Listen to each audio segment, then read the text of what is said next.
দিকে 11:30 দিতে হবে।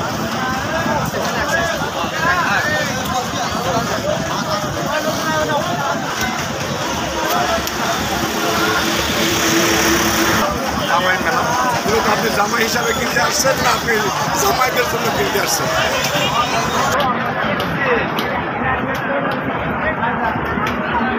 মাছের একটা ঐতিহ্য মেলা লাগে, সেটা হলো নবান্নর উৎসব।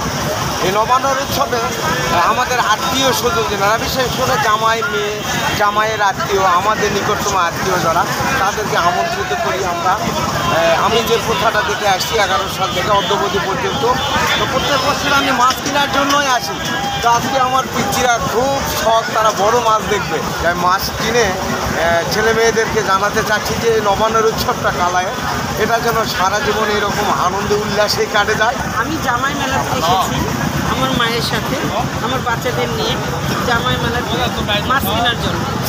জামাই মেলাতে মাছ না কিনলে আমার বাচ্চারা অনেক বেশি মন খারাপ করবে। ওরা আজকে জানতে পারবে যে কত প্রজাতির মাছ আছে আমাদের এই বাংলাদেশে। এই বাংলাদেশে যে মাছগুলো আছে এগুলো বাচ্চারা পরিচিত না। এই মেলাতে বিভিন্ন প্রজাতির মাছের সাথে পরিচয় হয়। নবান্নের উদ্দেশ্যে আমাদের এখানে বিভিন্ন জায়গা থেকে বড় বড় মাছ এখানে আমদানি হয়। এই আমদানির মাধ্যমে, মাছের মাধ্যমে আমাদের এই কালাই, এই আশেপাশে যত জামাই আছে সকলকে দাওয়াত দেওয়া হয়। সকলে এই মেলাতে আসেন মাছ ক্রয় করার জন্য। প্রত্যেকটি জামাই ও প্রত্যেকটি মানুষ এই দিনে আমরা অপেক্ষায় থাকি মাছ ক্রয় করার জন্য। বড় বড় যে কত বড় মাছ কিনবে, সে মাছের উপরেও আমাদের একটা অনেকের আশা আকাঙ্ক্ষা থাকে।